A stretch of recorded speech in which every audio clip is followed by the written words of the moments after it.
The voicemail came in at 6:47 on a Tuesday morning. I know the exact time because I'd been awake since 5, sitting at my kitchen table with cold coffee, going over the numbers in my head the way I'd been doing every morning for the past 3 weeks. My son-in-law's voice, calm, almost cheerful. "Hey, just checking in. Rent's due Friday. Wanted to make sure you hadn't forgotten." I set the phone face down on the table. Hadn't forgotten. I've been paying that rent for 4 years. $2,200 a month, direct deposit, never late. Not once. And the man leaving me voicemails about it like I was some forgetful old uncle. That man hadn't worked a full calendar year since my daughter married him. I'm 63 years old. I spent 31 years as an electrician, most of it running my own crew. I've got rough hands, a bad knee, and enough in savings to live quietly for the rest of my life if I don't do anything stupid. My wife passed 8 years ago. Breast cancer. After that, it was just me and my daughter, and then eventually it was me and my daughter and the man she brought home from a work conference in Phoenix. I wanted to like him. I really did. He had a firm handshake and a good-looking face, and he talked about his entrepreneurial projects the way men who don't actually work talk about working. There was always something in development. A business plan, a partnership, a deal that was 3 months away from taking off. My daughter believed every word of it. She's always had a generous heart. Her mother was the same way, saw the best in people right up until there was nothing left to see. They got married 14 months after they started dating. Small ceremony, backyard of my daughter's friend's house in Scottsdale. I walked her down a grass aisle between folding chairs and I held it together right up until I saw her face, and then I didn't hold it together at all. Her mother should have been there. That was the only thought I had. Her mother should have been standing on the other side of me. I gave them $20,000 as a wedding gift. I told them it was for a down payment whenever they were ready. They spent it in 4 months. I didn't find out until my daughter called me, embarrassed, asking if I could help them cover a security deposit. They'd found an apartment in Tempe. "Nice place," she said. 2 bedrooms, 2nd floor, pool in the complex. "What happened to the down payment money?" I asked. There was a long pause. "We had some expenses," she said. I didn't push. That was my first mistake, but it wasn't my last. I paid the security deposit, $2,300. I told myself it was a one-time thing, that they just needed to get on their feet, that once his project came through, they'd be fine. The project never came through. 6 months later, my daughter called again. They were having trouble making rent. Her salary at the dental office where she worked front desk covered groceries and utilities, but not much else. He was in between things. Could I help just this month, just until the new quarter started and his consulting fees came in? I said yes. That yes lasted 4 years. I want to be honest about something because if I'm going to tell this story, I should tell it right. I wasn't just a victim in this. I kept saying yes, every time.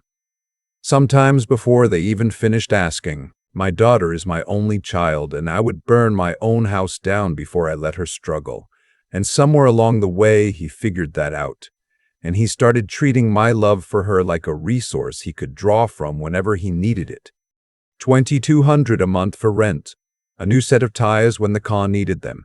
$1,200 for a car repair 6 weeks later, when the new tires apparently weren't the problem. Groceries twice. Their electric bill 1 month when they claimed that there'd been a billing error. My son-in-law stopped working entirely about 18 months in. He framed it as a strategic decision. He was focusing on building something, and jobs would slow him down. My daughter framed it as temporary. I wrote another check. I live in a 2-bedroom house in Mesa that I've owned outright since 2019. I drive a 2016 F-150 with 140,000 miles on it. I eat breakfast at the same diner on McDowell Road 3 mornings a week because the coffee's good and the waitress knows my order. I am not a flashy man, never have been. And my son-in-law, who had not earned a paycheck in over a year, told people I was good for it. I know because my daughter's friend Renata told me. We ran into each other at the hardware store in December, and she got this uncomfortable look on her face and eventually said, "I hope everything's okay with you. Owen mentioned you'd been helping them out a lot." Owen.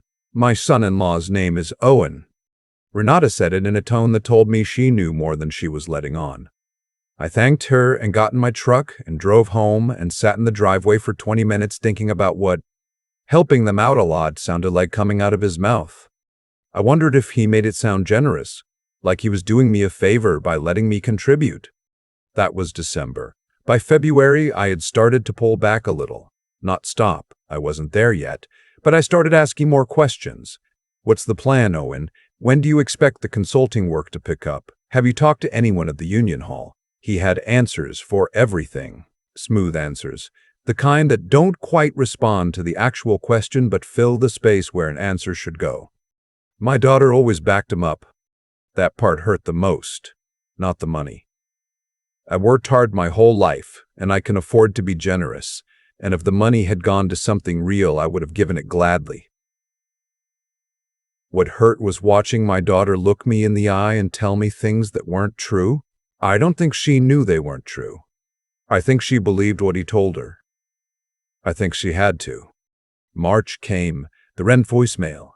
And something in me, something that had been softening and reshaping itself for 4 years, went quiet and hard. I didn't call back. I sat at that table for a long time. Then I got up, drove to my diner, ordered my usual, and while I was waiting for my eggs, I called my buddy Curtis.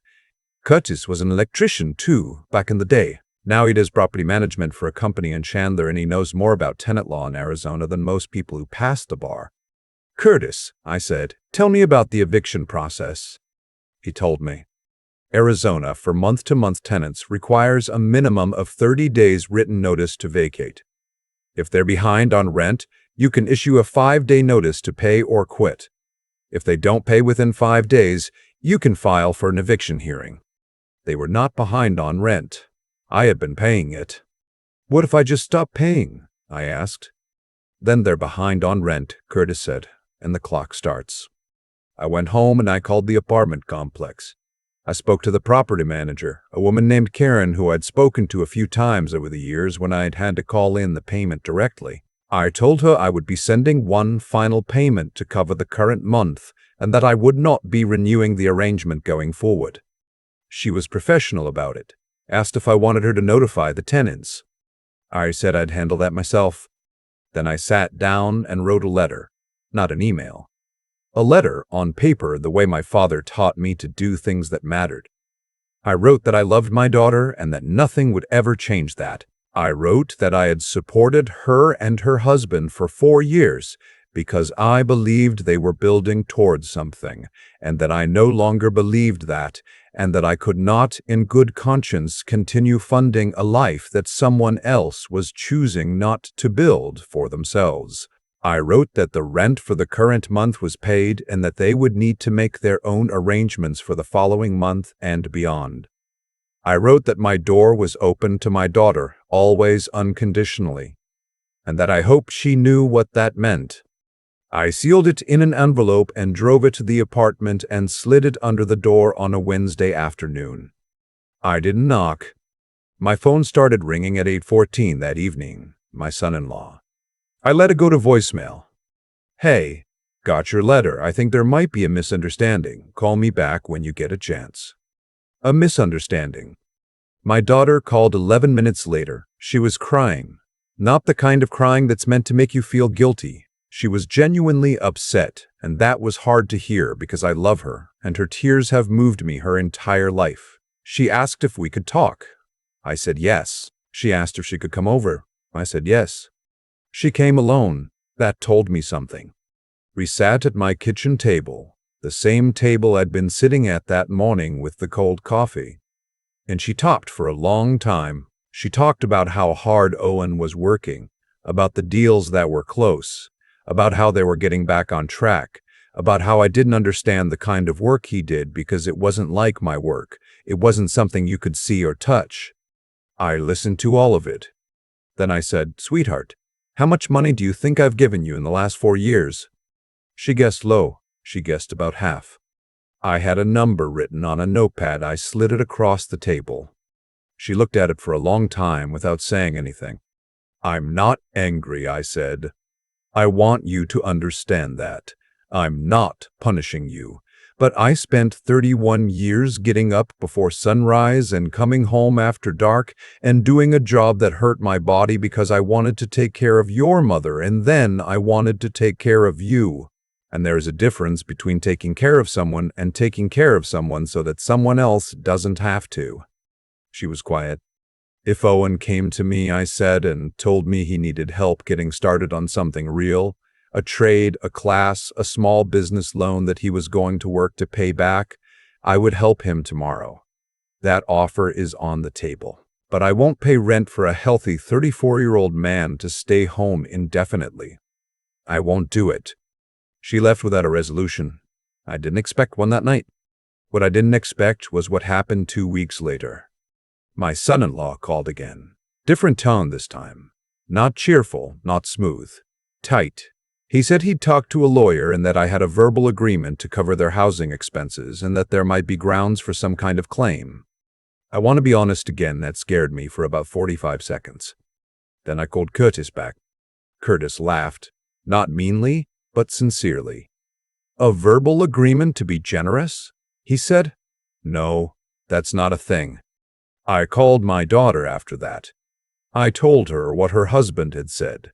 I told her I wasn't angry, but that I wanted her to hear it from me directly, because she deserved to know what kind of conversation he was having behind her back. She was quiet again, longer this time. "He's scared," she finally said. "I know," I said. "So am I. But being scared doesn't give a person the right to lean on someone else forever." She didn't call me for 10 days after that. Those 10 days were hard. I won't pretend they weren't. I kept thinking about her as a little girl, sitting on the back steps of our old house in Gilbert eating a popsicle, sunburned and happy, not a worry in the world because her dad was handling it. I built my whole life around making sure she never had to worry. And somewhere in there, I took that too far, and she grew up knowing that if she worried enough, I'd fix it. I had to stop fixing it. On the 11th day, she called. She didn't cry this time. She said she'd been doing some thinking. She said she'd looked at their finances herself, really looked at them, maybe for the first time, and she understood now why I was concerned. She said she'd asked Owen to apply for jobs. Real jobs. Any jobs, while the consulting work was slow. She said he wasn't happy about it. She said she wasn't asking me to do anything, just that she wanted me to know. I told her I was proud of her. She made a sound I hadn't heard from her in a long time. Like relief. Owen started driving for a food delivery service 3 weeks later. I know because my daughter mentioned it, careful about it, like she wasn't sure how I'd react. I told her that was good. I meant it. They found a cheaper apartment on the east side of Mesa, 2-bedroom, ground floor, no pool. They covered the deposit themselves. I know because my daughter didn't ask me for it. That was the moment I understood something had actually changed. My son-in-law and I haven't talked since the phone call about the lawyer. I don't know if we ever will, not really. Maybe that part of the story doesn't have a clean ending. My daughter and I have dinner on Sundays now, just the two of us at my kitchen table. Sometimes she brings food she made herself and we sit and talk for 2 or 3 hours the way we used to when she was in her 20s and the world hadn't gotten complicated yet. Last Sunday she brought a peach cobbler, her mother's recipe. She'd called her aunt in Tucson for it because she couldn't find where I'd written it down. She set it on the table and looked at me the way her mother used to look at me when she was trying not to say something sentimental, and I felt something in my chest loosen that had been pulled tight for a long time. I put on some coffee. We sat down. Outside the window, the sun was doing what it does in Arizona in late summer, turning everything gold and a little brutal, and for a while, neither of us said anything at all. That was enough. That was more than enough. I think about that peach cobbler a lot. Not the cobbler itself, the fact that she called her aunt in Tucson to get the recipe, that she went looking for something that belonged to her mother and brought it to my table. That's the thing I hold on to when the rest of it gets heavy. People talk about cause and effect like it's simple. Like, if you do a bad thing comes back to you, and if you do a good thing, the universe squares the account. I don't believe it works that clean. What I believe is this: the choices you make every day build the person you become, slowly, the way sediment builds into stone. Owen didn't become who he is because of one bad decision. He became who he is because of 10,000 small ones, each one a little easier than the last because the one before it went unchallenged. And I didn't become a man who finally said no because of one brave morning at the kitchen table. I became that man after 4 years of mornings where I said yes when I shouldn't have, and somewhere in there I got tired enough of my own reflection to change it. That's the part nobody talks about, the accountability that cuts both ways. My daughter had to find her own version of that. She had to sit down with a spreadsheet and look at numbers she'd been avoiding and decide what kind of woman she wanted to be. That took something real. It took honesty with herself, which is the hardest kind. And it took the willingness to say out loud that something she'd believed in wasn't true. I've known grown men who never managed either of those things. The fact that she did, that's not something I gave her. That's something she found in herself, and I think part of the reason she could find it was that I finally stopped making it unnecessary. There's something I wish someone had told me 30 years ago when my daughter was small and I thought love meant removing every obstacle before she could stumble over it. It would have saved us both some grief. What I know now is that character isn't built in comfort. It's built in the gap between what you want and what you're willing to work for. When I kept closing that gap for Owen, I wasn't being generous. I was making it impossible for him to develop the one thing that might have actually helped him, the kind of internal toughness that only comes from figuring something out yourself. And when I kept closing it for my daughter, I was quietly telling her without words that I didn't trust her to handle it. The hardest thing I ever did wasn't sliding that letter under their door. It was sitting alone in my house for 10 days, not knowing how it was going to turn out. That took something from me. A willingness to let the consequence land and trust that she was strong enough to survive it. That's a different kind of love than writing a check. It's slower, and it feels worse, and I wouldn't wish it on anyone, but it was the right thing. Curtis asked me once, a few months after all of it, if I had any regrets. I thought about it honestly. I regret the years I spent saying yes when I should have said, let's talk about this. I regret that it took me so long to understand the difference between supporting someone and substituting for them. I don't regret the letter. I don't regret the phone call to the property manager. I don't regret the 10 days of silence. And I don't regret that Sunday with the cobbler, the coffee, the Arizona light coming through the window, and my daughter sitting across from me like herself again. That was earned by both of us. That's what makes it mean something.